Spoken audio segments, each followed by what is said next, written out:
Hello and welcome to this quick video on how to make sure the control surfaces on your model plane are in the right direction. Now this is part of the Painless Answers series and it's really aimed at all of you that are coming into the world of fixed wing radio control. Lots of pilots I know recently have been moving away from just flying things like multi-rotors into stuff like this. This is actually a flying wing, even though it kind of doesn't look like it. It only has two control surfaces at the back. They're responsible for doing everything to make the airplane move through the air.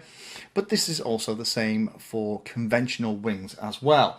Now, if you get the direction of your control surfaces backwards, then things are going to get very exciting very quickly. And a lot of the crashes that I see are people at the field not doing their pre-flight checks. Checking that the model is ready to fly is actually really important. Everything from making sure that there's no broken or loose connections, that the control surfaces are working in the right way.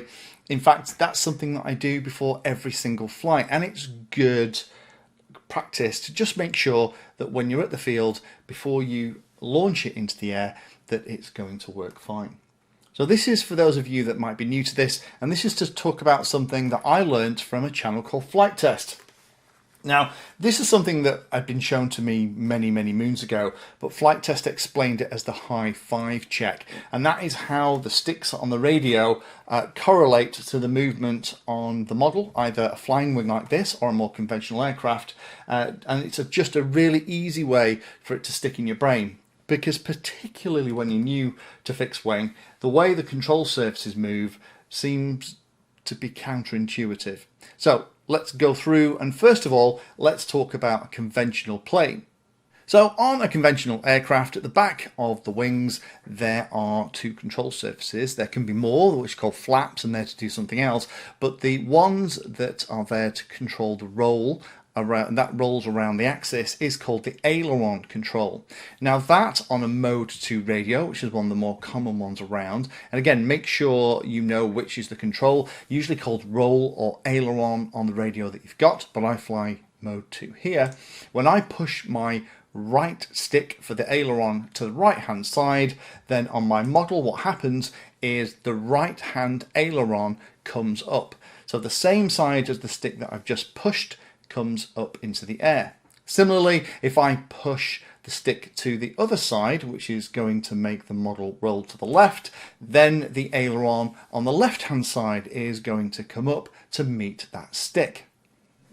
And that's the shorthand way to just make sure that your aileron is working in the right hand way. You basically make sure that the aileron is coming up on the same side that you're pushing the stick towards. If we talk about the elevator next, now the elevator control is at the back of the model, and that is usually part of the horizontal stabilizer. This controls the pitch, whether or not the nose is pointing up or pointing down. Now this again works in a similar way. If you push the stick on the radio up to the top, then it goes down. If you pull it down to the bottom, it goes up. So the shorthand way is when you are moving the stick, the control surface is kind of moving up to kind of meet it, which is the shorthand way that I always remember it. The last one to talk about is the rudder. Now this model doesn't have a rudder on it, but if it did, then moving the rudder to the left and right, the rudder would move in the same direction, again, to meet the stick. So that's the high five check with a traditional aircraft. What you do is you move the aileron left and right to make sure that the ailerons are rising to meet that stick. So the side of the stick that it's pressed towards is risen. Similarly with the elevator, pulling the elevator down should make the control surface rise. And then with the rudder should point in the direction that you are pushing with the controls. If it works like that, then you're set. And that's something I'd recommend you do every single time you fly to make sure that you accidentally haven't done something daft on the radio, or that the flight controller hasn't booted with something wacky going on. Next one to talk about then is the flying wing. Now the flying wing is again a little bit more interesting because it doesn't have a separate elevator, doesn't have a rudder usually, and it also kind of has ailerons, but they're doing more than just roll. So let's do that one next. So on a flying wing like the ZOHD Dart, the control surfaces at the back are actually doing two jobs. They're doing the elevator or pitch control, and they're doing also the aileron and roll control, and those two inputs are mixed together so the control surfaces do both, and they're called elevons when they're like this, because they're elevators and ailerons. You smoosh those two words together, you end up with elevons. The checking of the control surfaces though is identical to the way it works on a plane. It's just the same controls are being used for both.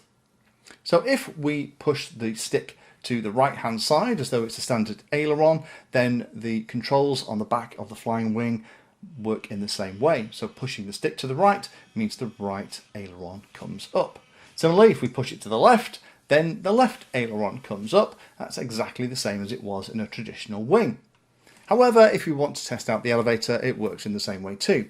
So if we pull the pitch stick down to make the nose of the model rise, you will see the elevons both rise, acting as the elevator was in the more traditional model. Similarly, if we move the pitch control to the top of the radio, so we want the vehicle to lose height, then the elevons will both move down in exactly the same way that the elevator does on that more traditional RC aircraft. So hopefully that's interesting. That just is a little reminder of the way the control surfaces are supposed to move. If you find they are not, go and check out my OpenTX setup school, which is the one where it shows you how to set up the radio, do things like reversing channels to make sure that the controls are all moving in the right direction, and lots more other stuff as well to make sure that's fine. Or if you're using something like iNav, which I've actually got in this little wing, then check out my iNav for Beginners guide. It goes through every single step. In iNav, when using flight controllers, you never ever do things like reverse channels and play with stuff in the radio. You can do that all the flight controller. But I'll put links to those two additional series if you're interested, and you can go and have a look. But hopefully you will now start doing what I always do before I fly.